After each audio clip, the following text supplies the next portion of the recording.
Alrighty. So Adam, tell us a little bit about RJ Thomas Manufacturing. You guys been around for many, many years, from the 50s, I understand, with that, right? Yep, that's right. We were incorporated in 1959. It started with my grandparents, RJ and Doris Thomas, and we were producing farm implementation equipment. Mm, In the 70s, we moved on to park equipment. We had a local campground that requested a park grill. Um, we designed mm. and built that for them. Then that led to tables, benches, everything else, and eventually we dropped the farm equipment and moved solely into park equipment. Gotcha. Yeah. Since the early 90s, we've gotten more into robotics and manufacturing. I think we put our first robot in 1992, and I think that one's still operating today, actually. But Gotcha. we've expanded that in the last 10 years. We've added lasers, oh, more robotic welders, robotic um, parts handlers, CNC equipment, different things like that. So this we've invested a lot into our different areas of the fabrication of welding. This was our opportunity to invest in our powder coat system. Yeah, I was But going to say yeah, you had an existing system, right? I think it was talking to people at television. It was a monorail system, right? And I know you've been talking to them for a while about doing the upgrade. And I guess just you're doing a lot more business, right? And you need to help more work, and you kind of need a system to keep up with it. Sometimes powder coating can be a bottleneck. So is that kind of the thought process of what you're so, looking yeah, for? like I said, we invested heavily in everywhere else. We got miles ahead in fab and welding, but powder coat has always been our bottleneck between powder coat and thermal coat. Hmm. So in this Gotcha. case, we wanted a system that could speed up those processes. We wanted to uh, be able to combine those two processes, and we wanted something that would maintain the quality that we've always had, if not improve it. And I think this system checked all those boxes. That's really why we pulled the trigger. Right. It lets you do some larger pieces, right, too, that you maybe hadn't been able to do before. Is that part of it Yeah, too? Is that? the parts envelope is real similar to what we had. It's about Hmm. 4 foot by 4 foot. I think max is about 12 foot long. Gotcha. Um, Gotcha. but Right. it's this system's a lot straighter. It doesn't our last system was kind of stuffed into a corner, lots of twists and turns to it. This is a real kind of modular system. We were able to put it into a bigger area. We actually had a building added on just for this system. Gotcha. Um, Gotcha. Yeah. Yeah. This system, and I'm talking to John and Heath. It's very well engineered. It looks like, and it's got a lot of flexibility for you all, right? You're looking, into the future if things change, right? You've got a lot of flexibility in this system. yeah, that's right. So uh, John and Heath, they worked with their team to come up with a drawing that I think worked for everybody.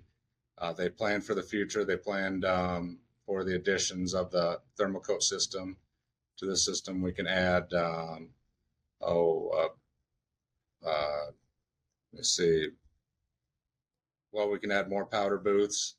Hmm. Um, we can add a primer booth. We can add automation to each one of these.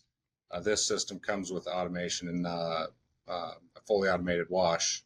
It's a 4 stage fully automated wash that takes the labor out of the wash bay. We don't have people in the big rubber suits with pressure washers anymore.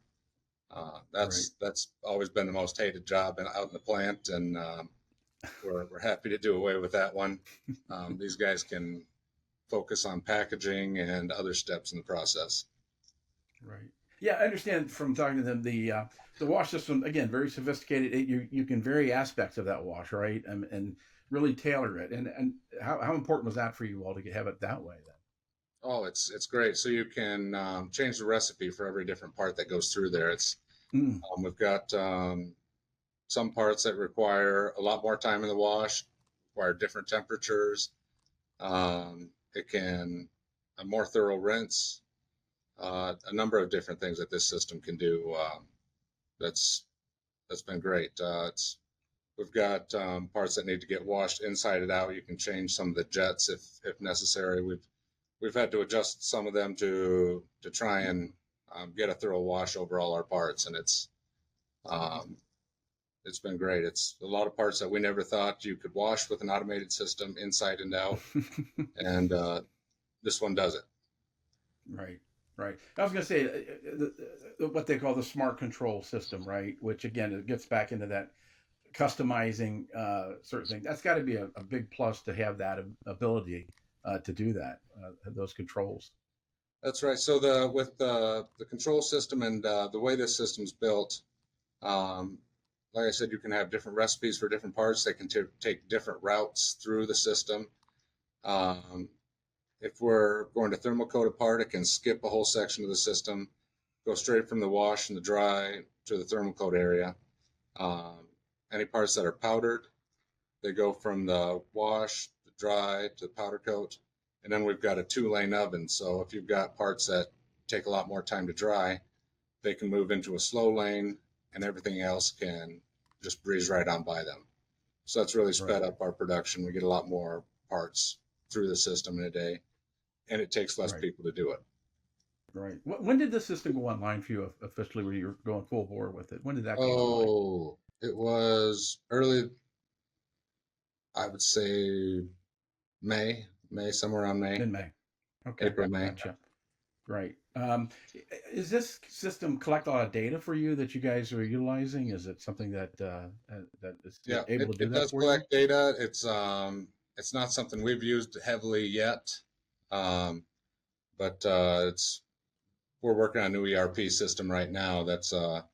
We've always got multiple huge projects going on at the same time. So with our new ERP system, we're planning to be able to track inventory parts, everything better, and be able to see where they're at in the system. So when a customer calls on the phone, our customer service team doesn't have to call out to the plant. They can look right in the system and see these parts are being coated today, and they should be able to ship out within the next day or so. So Gotcha. Yeah. Was it a learning curve for your team members to learn this system, like I said, with the recipes and all the nuances that it does? Did that take some ramping up for that, or how did that there work is a out? bit of a learning curve, but it's so much simpler than Hmm. what it looks like, what you would think. It's a lot of drop down menus. You can change the recipes just literally from a couple drop downs. You've got different sections in the software where you can change the wash, change different drive speeds, and it's all based on drop downs. You change temperatures, things like that. It's very simple. Right, right. Hey, you were talking about you've been, upgrading a lot of your systems, not just in powder coating, but all over, and then getting this system. It's got to send a message to your staff, your employees that you're willing to put top of the line equipment in there for them to use. I mean, not just giving them things with duct tape and things, but it's a commitment, right? I mean, it's a Yeah. lot. So as a family owned business, we put a little more money back into we reinvest a little more heavily than what you would see with a lot of outside shareholders.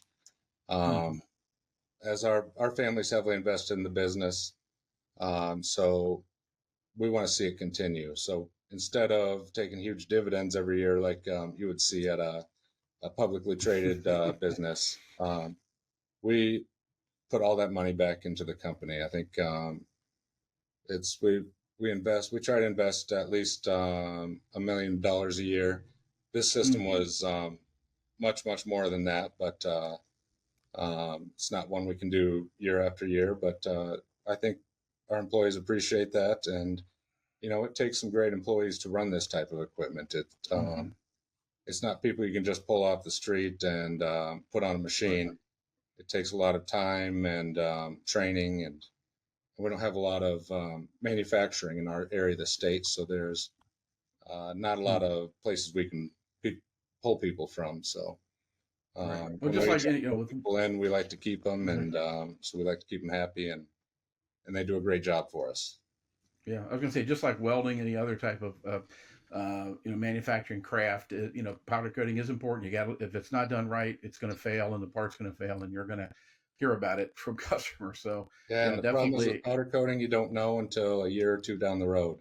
right, So if you've got a exactly, problem, you're going to have a major problem because right, everything that you've yeah, coated in last year is probably has that same problem. So, right, you know, yeah, you want to make yeah, sure everything's foolproof, start to finish, design, execution. Everything's got to have powder coat in mind.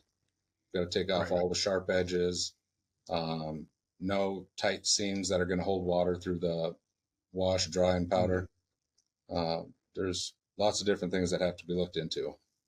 Right, right. Yeah, I was going to say, and they've got to be happy. Like I said, the employees that they've got some very nice equipment, sophisticated equipment, state of the art, like you said, for right now, right? I mean, it's as Yeah, good as it that's gets with right. that.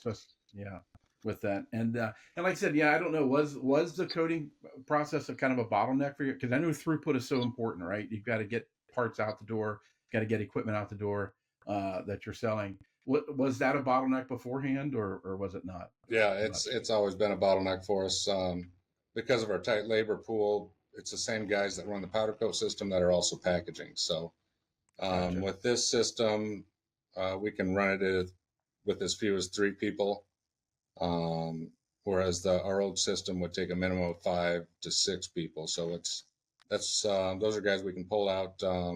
We can now package at the same time that we're coating, which is huge for us.